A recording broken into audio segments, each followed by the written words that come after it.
అనుకునే పరిస్థితి గోచరిస్తోంది. గడిచిన 4 వారాల కంటే ఈ వారం కొంచెం బాగుందని చెప్పచ్చు. సప్తమంలో గురువు కంబస్ట్ అయినా, చతుర్థంలో శని బలంగా ఉన్నారు. వృత్తి వ్యాపారంలో చక్కగా రాణించగలుగుతారు. రావాల్సిన బెనిఫిట్స్ వస్తాయి. ఎప్పటి నుంచో పెండింగ్లో ఉన్న ఒక ప్రాజెక్టు ఈ వారం వచ్చే విధంగా గోచరిస్తోంది. వ్యాపార పరంగా కూడా నత్తనడకగా నడుస్తున్న ఏవైతే వ్యవహారాలు ఉన్నాయో ఈ వారం నుంచి కొద్దో గొప్ప ప్రారంభమవుతాయి.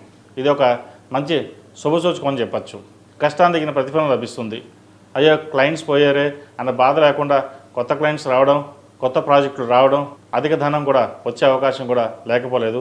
వాటిని సద్వినియోగపరచుకోండి. ఉద్యోగంలో చిన్న చిన్న ఇబ్బందులున్నా తొలగిపోతాయి. మంచి కాలం అని చెప్పచ్చు వీరికి. అదేవిధంగా విదేశీ సంబంధించిన విషయ వ్యవహారాలు సానుకూలంగా ఉంటాయి.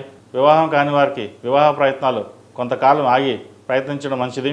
అదేవిధంగా సంతాన సంబంధించిన విషయాలు కూడా సానుకూలంగా ఉన్నాయి. సంతానం సంబంధించి ఒక మంచి శుభవార్తను వింటారు. ఎప్పటి నుంచో సంతానం కోసం ప్రయత్నిస్తున్న వారు కూడా ఈ వారం శుభవార్తను వినే అవకాశం గోచరిస్తోంది. అదేవిధంగా గృహ నిర్మాణ పనులు ఎక్కడైతే మధ్యలో ఆగాయో అవి ఈ వారం ప్రారంభమయ్యే అవకాశం గోచరిస్తోంది. చిన్న చిన్న ఇబ్బందులైనా ఏర్పడ్డా కూడా అవి సమసిపోయే విధంగా గోచరిస్తోంది. ప్రభుత్వ రంగంలో ఉన్న వారికి మంచి అవకాశం అని చెప్పచ్చు. ప్రమోషన్ కోసం ఎదురు చూస్తున్న వారికి మంచి ప్రమోషన్ వస్తుంది. పెద్దల మన్ననలు పొందగలుగుతారు. కష్టానికి తగిన ప్రతిఫలం లభించిందని సంతోషపడతారు. ఈ రాశిలో నిర్మించిన విద్యార్థులకు ఈ వారం చక్కగా ఉంది. బెనిఫిట్స్ బాగా పొందగలుగుతారు.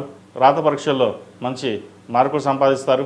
వీళ్ళకి అర్ధాష్టంసే నడుస్తున్నా సరే శని చతుర్థంలో బలంగా ఉన్నారు. వైద్య వృత్తి చేయాలనుకునే వారికి కొంచెం ఇబ్బందికరమైన వాతావరణం. అదేవిధంగా అకౌంటింగ్ సెక్షన్ ఉన్న వారికి, ప్రభుత్వపరమైన రాత పరీక్షల వాళ్ళకి, సాంకేతిక పరంగా విద్య అభ్యసించే వారికి ఈ వారం బాగుందని చెప్పచ్చు. విదేశీ సంబంధించిన విషయ వ్యవహారాలు వీరికి సానుకూలంగా ఉన్నాయి. అయితే ఖర్చు విషయంలో కొన్ని జాగ్రత్తలు తీసుకోవాలి. అధికంగా ఖర్చు పెట్టి దుర్వ్యసనాలకి బానిస కాకుండా ఉండాలి. అతిగా సోషల్ మీడియాను వాడడం కూడా ప్రమాదకరం. అది సోషల్ మీడియా వాడి మన లైఫ్ని, మన టైంని వృధా చేసుకుంటున్నామనే బాధ మీకు తెలియకుండా పోతుంది. కాబట్టి ఎంతవరకు సోషల్ మీడియాకి దూరంగా ఉండి చదువు మీద కాన్సన్ట్రేషన్ చేస్తే మంచి ఫలితాలు ఉంటాయి. 4 ఏళ్ళు కష్టపడితే 40 ఏళ్ళు సుఖపడతాం. అదే 4 ఏళ్ళు సుఖపడితే 40 ఏళ్ళు కష్టపడతాం. ఏది కావాలో మీరే నిర్ణయించుకోవాలి. మన పెద్దలు, తల్లిదండ్రులు ఎంత కష్టపడి మనం చదివిస్తున్నారు. మనం ఎలా ఉండాలి నలుగురిలోనూ. మీకు ఒక మంచి గుణం ఉందండి. నలుగురిలో ఒక గుడ్విల్గా ఉండాలి, డిగ్నిటీగా ఉండాలి, హుందాగా ఉండాలి, పేరు ప్రఖ్యాతలు రావాలని మీరు చాలా ఆలోచిస్తారు. అదొక మంచి విషయం అని చెప్పచ్చు. అయితే స్నేహితుల వల్ల కొంత ఇబ్బంది పడే అవకాశం గోచరిస్తుంది. మీకు స్నేహితులు తక్కువగానే ఉంటారు కూడా. దాంట్లో కూడా ఎవరు మంచివాళ్ళు, ఎవరు చెడ్డవాళ్ళు ఆలోచించి ముందుకు వెళ్ళండి. ఈ రాశిలో నిర్మించిన స్త్రీలకు వృత్తి ఉద్యోగాల పరంగా సానుకూలంగా ఉంటుంది. వ్యాపార పరంగా కూడా ఇబ్బందులు ఏముండవు. కొత్త ప్రాజెక్టులు వస్తాయి. హెల్త్ పరంగా మటుకి కొన్ని జాగ్రత్తలు తీసుకోవాలి. సర్జరీ అయ్యే ఛాన్సెస్ కూడా లేకపోలేదు. వాటి విషయంలో జాగ్రత్త తీసుకోండి. దూర ప్రాంతాల నుండి శుభవార్తను వింటారు. ఎక్కువగా పుణ్యక్షేత్రాలను సందర్శిస్తారు. ప్రస్తుతం ఉన్న పరిస్థితుల్లో దైవదర్శనం చేసుకోవడం చెప్పదగినది.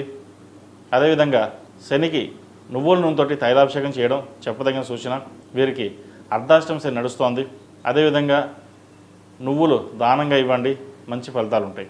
ఈ రాశిలో నిర్మించిన వారు ప్రతిరోజు ప్రతినిత్యం ఓం నమస్తే వత్తులతోటి నువ్వులను పోసి దీపారాధన చేయండి.